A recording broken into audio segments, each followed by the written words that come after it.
నమస్కారం. శుభదినం కార్యక్రమానికి స్వాగతం.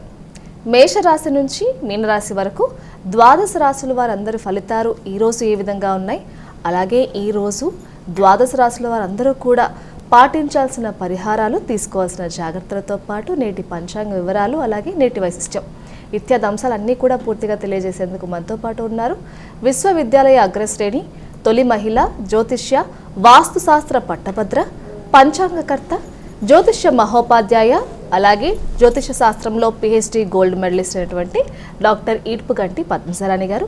వారితో మాట్లాడదాం. నేటి రాశి ఫలితాల గురించి అడిగి తెలుసుకుందాం. నేటి పంచాంగం. అమ్మా, ముందుగా నేటి పంచాంగ వివరాలు తెలియచేయండి. 22/11/2024 శ్రీ క్రోధినామ సంవత్సర దక్షిణాయనం, కార్తీక మాసం, కృష్ణపక్షం, శుక్రవారం. సూర్యోదయం ఉదయం 6:25, సూర్యాస్తమయం సాయంత్రం 5:40. తిథి సప్తమి సాయంత్రం 6:07 వరకు. నక్షత్రం ఆశ్లేష సాయంత్రం 5:10 వరకు. యోగాలు బ్రహ్మ మధ్యాహ్నం 11:34 వరకు. కరణము భవ సాయంత్రం 6:07 వరకు. కరణము బాలవ పూర్తిగా. రాహుకాలం ఉదయం 10:38 నుంచి 12:02 వరకు. గుళిక కాలం ఉదయం 7:49 నుంచి 9:14 వరకు. యమగండం మధ్యాహ్నం 2:51 నుంచి 4:15 వరకు. అభిజిత్ ముహూర్తం మధ్యాహ్నం 11:40 నుంచి 12:25 వరకు. దుర్ముహూర్తం ఉదయం 8:40 నుంచి 9:25 వరకు. మరల మధ్యాహ్నం 12:25 నుంచి 1:10 వరకు. అమృతకాలం మధ్యాహ్నం 3:27 నుంచి 5:10 వరకు. వర్జ్యం రాత్రి తెల్లవారుజామున 6:18 నుంచి 8:04 వరకు. ఇది నేటి పంచాంగం. నేటి రాశి ఫలితాలు. మేషరాశి.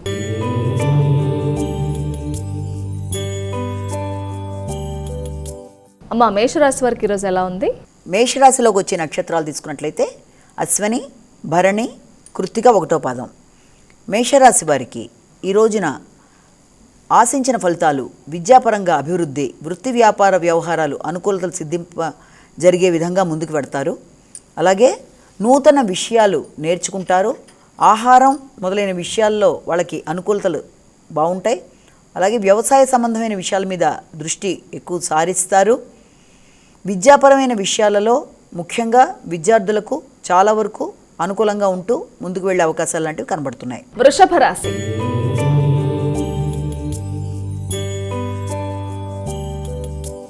అమ్మా, వృషభ రాశి వారికి ఎలా ఉంది ఈరోజు? వృషభ రాశిలోకి వచ్చే నక్షత్రాలు మాట్లాడుకుందాం. వృషభ రాశి కృతిక, రోహిణి, మృగశిర. వృషభ రాశి వారికి ఈ రోజున ప్రయాణాలకి అనుకూలమైన సమయం. కష్టంతో కార్యక్రమాలు సాధించుకుంటారు. దైవబలం బాగుంటుంది. ఆధ్యాత్మిక సందర్శనలు అధికంగా చేస్తారు. ఉపాసనా బలం పెరుగుతుంది. ఆధ్యాత్మిక విషయాలలో పుణ్యబలం అనేది అధికంగా ఉంటుంది. మిత్రులు, ముఖ్యులు సహకరిస్తారు. ఆశించిన విధంగా అన్ని కార్యక్రమాలని చేసుకుంటూ ముందుకు పెడతారు. మిథున రాశి.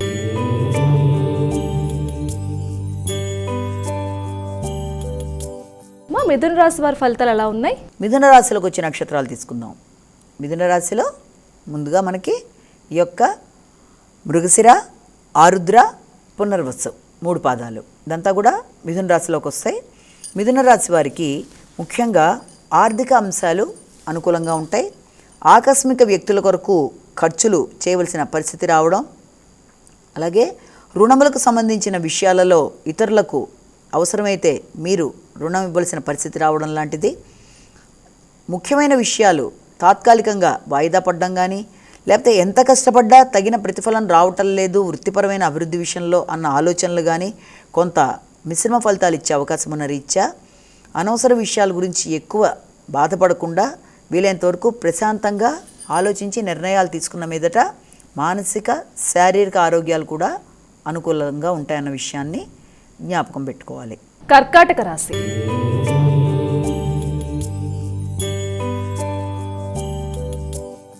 కర్కాటక రాశి వారికి ఎలా ఉంది? కర్కాటక రాశిలోకి వచ్చే నక్షత్రాలు పునర్వసు 4వ పాదం, పుష్యమి 4 పాదాలు, ఆశ్లేష 4 పాదాలు. కర్కాటక రాశి వాళ్ళకి మంచి వ్యక్తుల పరిచయం, స్థిర నిర్ణయాలు, అభివృద్ధి పరంగా ముందుకెళ్ళడం, భాగస్వామితో అభిప్రాయ భేదాలు రాకుండా ఆలోచనలు చేయడం, ఉద్వేగాల్ని నియంత్రించుకోవడం, దాంతోపాటుగా మీకు సంబంధించిన ఆర్థిక అంశాలు, మీరు పెట్టిన పెట్టుబడులు మొదలైన విషయాల గురించి ఈ రోజున చర్చలకి రావడం. అంటే ముఖ్యంగా ఏదైనా గృహం మీద కానీ స్థిరాస్తుల మీద కానీ ఇంతకు ముందు పెట్టిన పెట్టుబడులకు సంబంధించిన విషయాలు ఈ రోజున వాటికి సంబంధించి చర్చించడం, కొన్ని నిర్ణయాలు తీసుకోవడానికి ఆస్కారం ఉన్న రోజుగా భావించవచ్చు. సింహరాశి.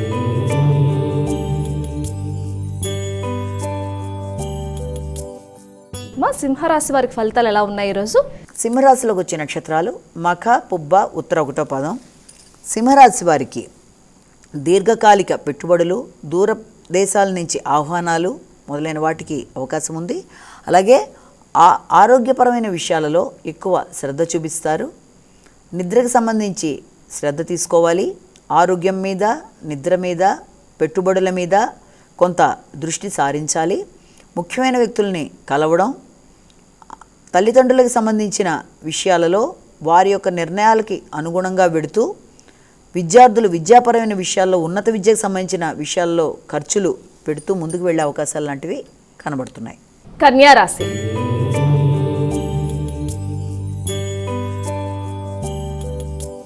అమ్మ కన్యా రాశి వారి ఫలితాలు ఎలా ఉన్నాయి ఈరోజు? కన్యా రాశిలోకి వచ్చే నక్షత్రాలు తీసుకుందాం. కన్యా రాశిలోకి వచ్చే నక్షత్రాలు ప్రధానంగా మనకి యొక్క ఉత్తర, హస్త, చిత్త.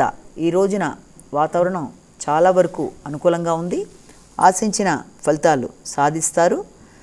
ఏదైనా షాపింగ్ లాంటివి చేయడం, ఇష్టమైన వ్యక్తుల కొరకు ఖర్చులు పెట్టడం, గృహానికి సంబంధించి లేకపోతే వ్యక్తిగత విషయాల్లోనూ మంచి వార్తలు వినడం, మంచి ఖర్చులు పెట్టడం మొదలైన వాటికి ఆస్కారం ఉంది. మిత్రులతో సమావేశాలు, చిన్ననాటి మిత్రులని కలవడం, సోషల్ మీడియా మొదలైన వాటిల్లో మీకు పరిచయమైన వ్యక్తులతో చర్చలు జరపడం మొదలైన వాటికి అవకాశం ఉంది. తులారాశి.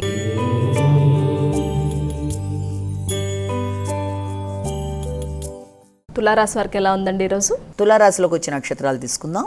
దీంట్లో మనకి చిత్త, స్వాతి, విశాఖ తులారాశిలోకి వచ్చే నక్షత్రాలుగా చెప్తాము. తులారాశి వాళ్ళకి కుటుంబ వ్యవహారాలు కొంత ఆలోచన విధంగా ఉంటాయి. అంటే ఇప్పటిదాకా మీరు ఏదైనా ఇతర బాధ్యతల్లో ఉన్నప్పటికీ ఒక పక్కన గృహము, మరొక పక్కన గృహ సంబంధమైన విషయాలు, మరొక పక్కన వృత్తికి సంబంధమైన విషయాలు, రెండిటి గురించి సరిసమానంగా మీరు ఈక్వల్గా చూసుకుంటూ ముందుకు వెళ్ళే పరిస్థితులు లాంటివి ఏర్పడతాయి. వృత్తి అలాగే కుటుంబానికి సంబంధించిన విషయాల్లో రెండూ కూడా ఈక్వల్గా చూసుకుంటూ వెళ్ళడం వల్ల కొంత బ్యాలెన్స్ అనేది కొద్దిగా తగ్గుతుంది. అంతేకాకుండా ఏదైనా గృహానికి సంబంధించి ముఖ్యంగా ఊరు అంటే స్వదేశానికి వెళ్ళడానికి ఆలోచనలు అనేవి అధికంగా చేస్తారు. మీ యొక్క తల్లితో చర్చించడం, నిర్ణయాలు తీసుకోవడం మొదలైన వాటికి ఆస్కారం ఉన్న రోజుగా చెప్పచ్చు. విద్యా సంబంధమైన విషయాలలో నూతన అంశాలు తెలుసుకోవడంలో, నూతన వ్యక్తుల్ని కలవడంలో ఈ రోజున అధిక ప్రాధాన్యత కలిగిన రోజుగా మనం భావించవచ్చు. వృశ్చిక రాశి.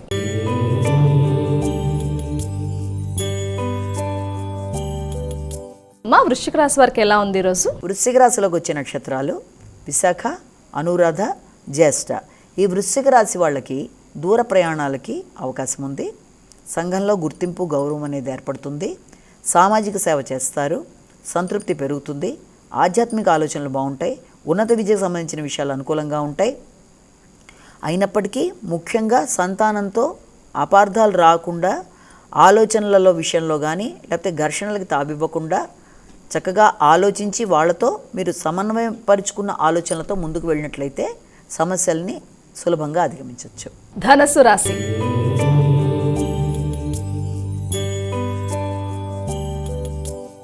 మా ధనుసు రాశి వారికి ఎలా ఉంది ఈరోజు? ధనుసు రాశిలో వచ్చిన నక్షత్రాలు మూల, పూర్వాషాఢ, ఉత్తరాషాఢ. ఈ ధనుసు రాశి వాళ్ళకి ఈ రోజున ఆరోగ్య సంబంధమైన విషయాల మీద, వ్యక్తిగత విషయాల మీద ఖర్చులు, శ్రద్ధ అధికం చేస్తారు. ఆకస్మిక పెట్టుబడుల కోసం కూడా ఆలోచనలు చేస్తారు. ముఖ్యమైన వ్యక్తుల కొరకు డొనేషన్స్ లాంటివి ఇచ్చే పరిస్థితులు రావడం కానీ, చారిటబుల్ ట్రస్టులకి కొంత డొనేషన్స్ ఇవ్వడం కానీ మొదలైన వాటికి ఆస్కారం అనేది అధికంగా ఉంది.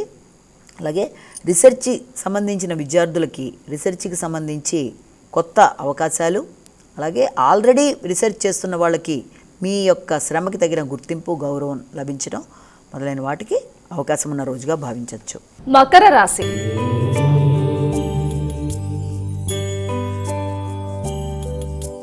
మా మకర రాశి వారికి ఎలా ఉంది?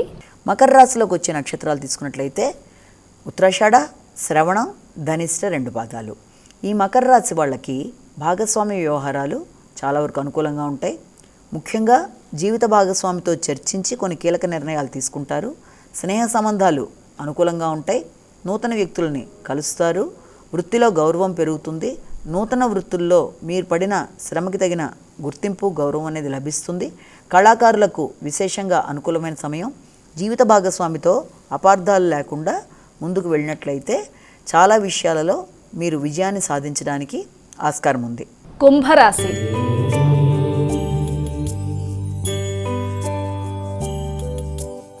అమ్మ, కుంభరాశి వారి ఫలితాలు ఎలా ఉన్నాయి? కుంభరాశిలోకి వచ్చే నక్షత్రాలు తీసుకుందాం. కుంభరాశిలో ప్రధానంగా మనకి యొక్క ధనిష్ట, శతభిషం, పూర్వభద్ర 3 పాదాలు.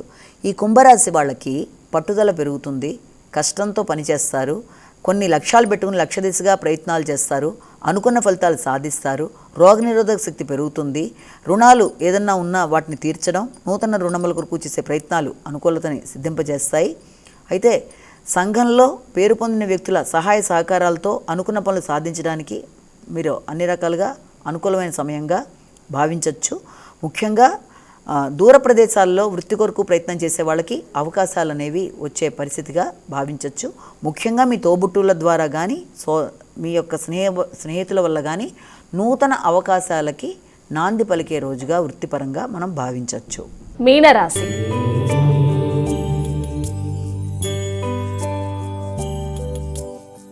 చివరి రాశి అయినటువంటి మీనరాశి వారికి ఎలా ఉంది ఈరోజు? మీనరాశిలోకి వచ్చిన నక్షత్రాలు చూద్దాం. మీనరాశిలోకి ప్రధానంగా పూర్వభద్ర 4 పాదం, ఉత్తరాభద్ర 4 పాదాలు, రేవతి 4 పాదాలు. ఈ యొక్క మీనరాశి వారికి ఈ రోజున ఆలోచనలు మీరు ఆశించిన విధంగా అనుకూలంగా ఉంటాయి. కొత్త ప్రయత్నాలు చేస్తారు, సంఘంలో గుర్తింపు గౌరవం అనేది ఏర్పడుతుంది. మీ ఆలోచనలకు అనుగుణంగా ఇతరులు దాన్ని ఉపయోగించుకొని చక్కగా మీ సలహా సంప్రదింపులతో ముందుకు వెళ్ళడానికి ఆస్కారం ఉంది. మానసిక ప్రశాంతత అనేది ఏర్పడుతుంది. మీకు ఇష్టమైన వ్యక్తులతో సంప్రదించి కొన్ని ఆలోచనలని అమలు చేయడానికి మీరు ప్రయత్నాలు అనేవి చేస్తారు. సృజనాత్మకత పెరుగుతుంది, నైపుణ్యాలు పెరుగుతాయి, ఉపాసనా బలం కూడా పెరుగుతుంది. మా ద్వాదశ రాశుల వారందరూ కూడా సులభంగా చేసుకోగలిగే పరిహారాన్ని తెలియచేయండి. నేటి పరిహారం విషయంలో సాధారణంగా ఎవరైనా సరే తమ ఇష్టదైవాన్ని ప్రార్థించడంతో రోజుని మొదలు పెడతారు. కాబట్టి తమ ఇష్టదైవాన్ని ప్రార్థించుకొని తమ ఇష్టదైవాన్ని ప్రార్థించుకోవడంతో పాటుగా ఈ రోజున అందరూ కూడా వీలైతే లక్ష్మీ అష్టోత్తరాలు కానీ, తులసి అష్టోత్తరాలు కానీ, అలాగే అష్టకం చదవడం కానీ, కనకదార స్తోత్రాలు చదవడం కానీ, వినడం కానీ, ఏదైనా సరే విన్నా చదివినా అన్నీ కూడా మంచి ఫలితాలు ఇస్తాయి. కాబట్టి ఇలాంటివి చేసుకోవడం బట్టి ఉత్తమమైన ఆర్థికమైన విషయాల్లో అనుకూలతలు సిద్ధింపజేయడం, అలాగే ఆర్థిక, మానసిక మొదలైన విషయాలన్నీ కూడా అనుకూలంగా ఉండడం, గృహ వాతావరణం కూడా మీకు అభివృద్ధికరంగా ఉండడానికి అన్ని విధాలా బాగుంటుంది. కనుక వీలైతే వినడం కానీ, చేసుకోగలిగిన వాళ్ళు లక్ష్మీ అష్టోత్తరము, తులసి అష్టోత్తరం, తులసికి పూజ చేయడం చేసుకోగలిగినా ఇది మంచి ఫలితాలను ఇస్తుంది. కనుక ఇలా చేసినా అది మీకు మంచి ఫలితాలు ఇస్తుంది. ఇది మాత్రమే కాకుండా ఇప్పుడు దాకా చెప్పుకున్న రాశి ఫలితాలని కేవలం ఒక వ్యక్తిని ఉద్దేశించి చెప్పినవే కావు. కనుక తమకే వర్తిస్తుంది అని భావించకుండా ప్రతి వ్యక్తి తమ వ్యక్తిగత జాతకాలతో కలిపి వీటిని చూసుకుంటూ ముందుకు వెళ్ళాలి అన్న విషయాన్ని ఇక్కడ గుర్తుంచుకోవాలి. అలా కాకుండా కేవలం రాశి ఫలితాలే చూసుకుంటూ పెడతాము, జన్మజాతకం లేదు అనుకుంటే అది సరికాదు. జన్మజాతకంతో కలిపి ఈ రాశి ఫలితాలు చూసుకుంటూ ముందుకు వెళ్ళినట్లయితే ఏదైనా చిన్న సమస్యలున్నా తగిన పరిష్కారాలు చేసుకుంటూ ముందుకు వెళ్ళినట్లయితే అన్ని విధాలా కూడా, అంటే ఒక శ్లోక రూపంలో అయినా సరే అన్ని విధాల అనుకూలత అనేది మీకు జరుగుతుంది. కనుక ఆ విధంగా మీరు ప్రయత్నాలు చేసినట్లయితే బాగుంటుంది. నేటి వైశిష్ట్యం. అమ్మ, మరి ఈరోజు ఎటువంటి విశిష్టత ఉందో ప్రేక్షకులకు తెలియజేయండి. ఈ రోజున నేటి వైశిష్యంలో భాగంగా మనం ఆధ్యాత్మిక పుణ్యక్షేత్రం గురించి ఒకటి చెప్పుకుందాం. ముఖ్యంగా కార్తీక మాసం అంతా కూడా ఇది మనం ఏది చేసినా శివుడికైనా కేశవుడికైనా ప్రియమైన మాసం కనుక విష్ణుమూర్తి, శివుడు ఇద్దరికీ కూడా చాలా ఇష్టమైన మాసంగా ఈ నెలంతా కూడా అందరూ కూడా వాళ్ళిద్దరినీ ఆరాధిస్తారు. కాబట్టి దానికి సంబంధించి మనం ఒక దేవాలయం గురించి మాట్లాడుకుందాం. అంటే శివకేశవులు ఇద్దరూ కూడా కనబడుతున్న దేవాలయం గురించి మనం ఇప్పుడు మాట్లాడుకుంటున్నాం. ముఖ్యంగా చూసినట్లయితే అందరికీ చాలామందికి తెలిసి ఉండొచ్చు. అదేంటి అంటే ర్యాలీ, అంటే జగన్మోహిని దేవాలయం అని చెప్పి చాలా చాలా చాలా విశిష్టత కలిగిన దేవాలయంగా చెప్తారు. జగన్మోహిని విష్ణుమూర్తి రూపం. అంటే ఆ యొక్క దేవాలయం యొక్క ప్రాముఖ్యత, అసలు దాని యొక్క స్థల పురాణం, దాని గురించి మనం ఇప్పుడు తెలుసుకుందాం. ముందుగా ఆ యొక్క ర్యాలీ అనేది ఎక్కడుంది అన్న విషయాన్ని చూసుకున్నట్లయితే తూర్పుగోదావరి జిల్లాలో మనకది వెళ్ళే ముందు, అంటే రాజమండ్రి దాకా కూడా వెళ్లకుండానే ముందుగా రావులపాలెం అనే ప్రదేశం నుంచి ఒక 4-5 కిలోమీటర్ల దూరంలో ఉంటుంది. చాలా చిన్న ఊరు అయినప్పటికీ కూడా మంచి చక్కటి పొలాలు, ఆధ్యాత్మిక వాతావరణం, చక్కటి దేవాలయం, మంచి గోపురంతో చాలా చూడడానికి నేత్రానందకరంగా ఉండే ఈ ర్యాలీ జగన్మోహిని కేశవ దేవాలయంగా చాలా విశిష్టత పొందిన దేవాలయం. అసలు ఇక్కడ మనం విష్ణుమూర్తిని చూసినట్లయితే ఇందులో శివుడు తర్వాత విష్ణుమూర్తి ఇద్దరికి సంబంధించిన దేవాలయంగా దీన్ని ఎందుకు చెప్తారు అన్నట్లయితే, ఇక్కడ విష్ణుమూర్తి స్త్రీ రూపంలో, అంటే ముందు వైపు విష్ణుమూర్తి ఒకే దానికి వెనక వైపున స్త్రీ రూపంలో మోహిని అవతారంలో అయినా కనబడతాడు.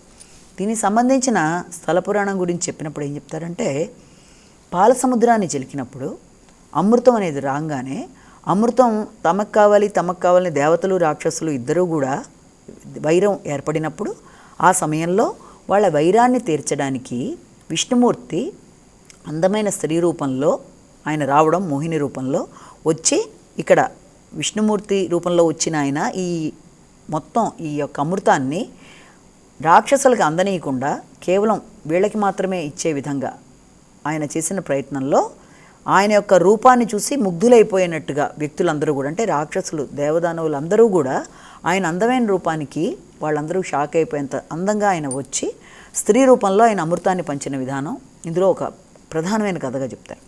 అలాంటి సందర్భంలో ఆయన అలా చేస్తున్నప్పుడు ఆయన స్త్రీ రూపాన్ని చూసి ఈ యొక్క అనుకోకుండా ఆ విషయం విన్న ఈ శివుడు ఆయన చాలా అచ్చరు పొందుతాడు. అంటే ఆయనకు తెలియదు విష్ణుమూర్తి స్త్రీ రూపంలో వచ్చినట్టు. ఆ సందర్భంలో అందరికీ కూడా అమృతాన్ని పంచి వెళ్ళిపోతున్నప్పుడు విష్ణుమూర్తి ఎవరో స్త్రీ అనుకుని ఆమె అందానికి పరవశించిపోయి శివుడు చూసిన సందర్భంలో, ఆమె వెనక్కి తిరిగి చూసిన సందర్భంలో ఆమె పెట్టుకున్న పుష్పం కింద పడిపోవడం, ఆ పడిపోయిన పుష్పాన్ని చూసిన తర్వాత ఆమె విష్ణుమూర్తి రూపం తప్ప స్త్రీ కాదన్న తర్వాత శివుడు రియలైజ్ అవ్వడం లాంటిది చెప్తారు. అలా పెట్టుకున్న పుష్పం రాలి కింద పడడం, రాలడము, ర్యాలీ అన్న పేరు మీద రాలి అనే ఊరి పేరు వచ్చిందని ఒకటి చెప్తారు. అక్కడ విగ్రహాన్ని మనం చూసినట్లయితే అచ్చరు ఉండే విధంగా ఉంటుంది. చక్కటి నల్లటి రాతి శిల్పంలాగా ముందు విష్ణుమూర్తి, మొత్తం విష్ణుమూర్తి రూపం, దానికి సరిగ్గా వెనకాల మనకి మోహిని రూపంలో నిజంగానే ఒక స్త్రీమూర్తి రూపంలో చక్కగా 2 హస్తాలు, అందంగా పెట్టుకున్న కొప్పు, అలాగే కాలి మీద నల్లని పుట్టుమచ్చతో సహా మనకి ఆ యొక్క దేవాలయంలో మనం ఆశ్చర్యపోతాం. ఆ దేవాలయాన్ని చూపించేటప్పుడు కూడా మనకి ఈ యొక్క పూజారులు ఒక దీపంతో మనకి చూపిస్తారు. వెనక వైపు ఉంటుంది కాబట్టి మోహిని అవతారం, అందులో ఈ నల్లరాతి శిల్పం లాంటి దాంట్లో ఈ యొక్క కాంతి రూపంలో మనకి చూపిస్తున్నప్పుడు ఆ యొక్క ఈ దీపం దాంతో చాలా అచ్చరు పొందుతాం అనమాట. ఇంకా చక్కటి అద్భుత ఆకారంలో మనకి కనబడుతూ ఉంటుందన్నమాట. అయితే ఆ యొక్క శిల్పానికి కాళ్ళ దగ్గర నీళ్లు వస్తూ ఉంటాయి, చిన్నగా నీటి బుగ్గలాగా. ఎక్కడి నుంచి వస్తాయన్నది ఎవరికీ తెలియదు. అంటే అంత విశిష్టత కలిగిన దేవాలయం. అక్కడ కొంచెం ఎదురుగుండా అదే దేవాలయానికి, అదే దాంట్లో మొత్తానికి ఆ దేవాలయంలో ఎదురుగుండా ఇంకొక దాంట్లో శివుడు కూడా ఉండడం జరుగుతుంది. దాన్ని ఉమాకొండలేశ్వర స్వామిగా శివుణ్ణి ఆరాధిస్తారు. అసలు ఉమాకొండలేశ్వరుడు అనే పేరు ఆయనకి రావడానికి కూడా కారణం ఏంటి అని చూసినట్లయితే, అక్కడ బ్రహ్మదేవుడు, శివుడు, విష్ణుమూర్తి, బ్రహ్మ ముగ్గురులో ఒకళ్ళైన బ్రహ్మదేవుడు ఆయన ఒక పూజ చేసుకోవడానికి, జపం చేసుకునే సందర్భంలో తపస్సు చేసుకోవడానికి ఆయన కమండలం మీద ఉమాదేవిని, అంటే ఉమా సహిత శివుణ్ణి ఆయన ఇది చేసుకొని పూజ చేసుకోవడం జరిగింది. కాబట్టి దాన్ని మనం దానికి ఉమా కమండలేశ్వర స్వామి, ఉమా కుమండలేశ్వర స్వామిగా ఆరాధిస్తారు. అక్కడ శివుడి యొక్క రూపం కూడా అక్కడ మనకు కనబడుతుంది ఎదురుగుండా. ఎందుకంటే ఈ జగన్మోహిని రూపాన్ని చూసి అచ్చరు ఉంది శివుడు అలా ఉండిపోయాడు కాబట్టి ఆ ఎదురుగుండా ఆయనది కూడా దేవాలయం ఉంటుంది. ఇక్కడ జగన్మోహిని రూపంలో, అమ్మవారి రూపంలో ఆయన అందరికీ కూడా అమృతాన్ని పంచిన విధానంలో ఇక్కడ ఆయన రూపాన్ని కూడా చూపిస్తారు. అయితే దీనికి సంబంధించిన ఇతిహాసాలు రకరకాలుగా చెప్తారు. అంటే అసలు ఆ దేవాలయం ఎలా ఏర్పడింది అంటే ఇలా ర్యాలీ అన్న దాని ప్రకారం ఇదొక కథగా చెప్తారు. ఇంకో కథ గురించి కూడా చెప్పినప్పుడు ఏమవుతుందంటే, ఒకానొకప్పుడు ఆ ప్రదేశం అంతా కూడా కీకారణ్యాలు దట్టమైన అరణ్యాలతో ఉన్నప్పుడు అక్కడి రాజు ఆ ప్రదేశాన్ని వేటకని వచ్చినప్పుడు ఆ ప్రదేశంలో వేటాడుతూ ఆయన రకరకాల ప్రదేశాలకు వెడుతూ ఒక చోట ఆయన మాగన్నుగా నిద్రపోతున్నప్పుడు ఊరికే అలా తలవాల్చి ఆయనకి ఆ పక్కన విష్ణుమూర్తికి సంబంధించి ఏదో భజనల్లాగా పిలుస్తున్నట్టుగా ఆయనకు అనిపించి ఏంటబ్బా ఇదని చెప్పి ఆయన మెలకు వచ్చి చూస్తే అక్కడ ఏం కనబడదు ఆయనకి. మరి ఎందుకు ఇలాగా నాకు విష్ణుమూర్తికి సంబంధించినవన్నీ కనబడ్డాయని ఆయన ఆలోచించుకుంటూ ఇంటికి వెళ్ళిపోయిన తర్వాత ఆ రాత్రి ఆయనకు ఒక కల వస్తుంది. ఇది ఎప్పుడో శతాబ్దాల క్రితం కథలు, ఇది ఇప్పటిది కాదు, చాలా ఓల్డ్ టెంపుల్గా దాన్ని చెప్తారు. కృతయుగం నాటి కథగా దీన్ని చెప్తారు. అంటే అప్పటి దేవాలయంగా కూడా దీని గురించి చెప్తారు. అన్ని వేల సంవత్సరాల క్రితం దాని దేవాలయంగా ర్యాలీ జగన్మోహిని దేవాలయం. అయితే అక్కడ ఆయన ఏం చేస్తారంటే మహారాజు ఇంటికి వెళ్ళి ఆయన నిద్రపోతున్నప్పుడు ఆయన కలలో విష్ణుమూర్తి కనబడి, నేను ఫలానా ప్రదేశం నువ్వేం చేస్తావంటే రేపు నువ్వు నీ రథాన్ని నడిపించు, ఎక్కడైతే నీ రథం యొక్క శీల పడిపోతుందో అక్కడ తవ్వించి చూడు, నా యొక్క స్వయంభులింగం కనబడుతున్నట్టుగా ఆయన చెప్పంగానే మర్నాడు ఆయన లేచి తన మంత్రులతో చర్చించి ఆ మహారాజు ఆ ప్రకారం ఆ రథాన్ని పంపిస్తే ఆ రథం ఆ ప్రదేశంలోకి వెళ్ళిపోయి దాని యొక్క శీల పడిపోయి అది రాలిపోయి అది ఆగిపోతుంది. ఆ తవ్వించి చూస్తే అక్కడ విష్ణుమూర్తి ఇప్పుడు మనం మాట్లాడుకున్న రూపంలో, అంటే ఓ పక్కన విష్ణుమూర్తిగా దాని వెనక వైపున చక్కగా ఈ యొక్క అమ్మవారు జగన్మోహిని అవతారంలో స్త్రీ రూపంలోనూ పురుష రూపంలోనూ, ఎక్కడా ప్రపంచంలో స్త్రీ పురుష రూపంలో ఒకే ఒక్క దాంట్లో మనకి ఈ రకమైన దేవాలయాలు కనబడడం అనేది జనరల్గా తక్కువ. అలాంటిది అది చూసి ఆయన వెంటనే ఏం చేస్తాడంటే అచ్చరు పొందుతాడు ఆ మహారాజు. అరే చక్కగా మనకి విష్ణుమూర్తి వెనకాల అమ్మవారు జగన్మోహిని రూపంలో కనబడ్డాడని తీసుకెళ్ళి దాన్ని ఆ యొక్క ప్రతిక్షేపించి చక్కగా ఆ దేవాలయాన్ని కట్టాడు. కాబట్టి ర్యాలీ అనే దాంట్లో ఈ యొక్క శివుణ్ణి ధ్యానిస్తారు, శివుడికి సంబంధించిన పూజలు చేస్తారు. అలాగే అక్కడ సత్యనారాయణ స్వామి దేవాలయం కూడా ఉంది. అందులో అన్ని దేవాలయాలు పక్కన మనకి అన్నీ ఉండడం జరుగుతుంది. కాబట్టి ఈ కార్తీక మాసంలో ఈ ర్యాలీలో ఈ విష్ణుమూర్తిని జగన్మోహిని రూపంలో సందర్శిస్తూ విష్ణుమూర్తిని పూజిస్తూ అదే సమయంలో ఈ శివుణ్ణి కూడా పూజ చేసుకుంటూ శివకేశవులు ఇద్దరికీ భేదం లేదనుకుంటూ కార్తీక మాసంలో అక్కడికి వెళ్ళి చూసినట్లయితే చాలా తన్మయత్వం చెందుతారు. చాలా విశిష్టత కలిగిన ఆధ్యాత్మిక పుణ్యక్షేత్రంగా ఈ ర్యాలీ గురించి చెప్తారు. కాబట్టి అవకాశం ఉన్నవాళ్ళు ఎప్పుడన్నా మీకు ఫ్యూచర్లో అవకాశం ఉంటే తప్పకుండా దర్శించవలసిన ముఖ్యమైన క్షేత్రంగా దీన్ని చెప్తారు. నేటి రాశి ఫలితాలు కూడా చాలా చక్కగా తెలియజేస్తారు. ధన్యవాదాలు. నమస్కారం. వీక్షించారు కదండి, ఇది ఈనాటి శుభదినం కార్యక్రమం. తిరిగి రేపటి కార్యక్రమంలో మళ్ళీ కలుసుకుందాం. అంతవరకు సెలవు. నమస్కారం.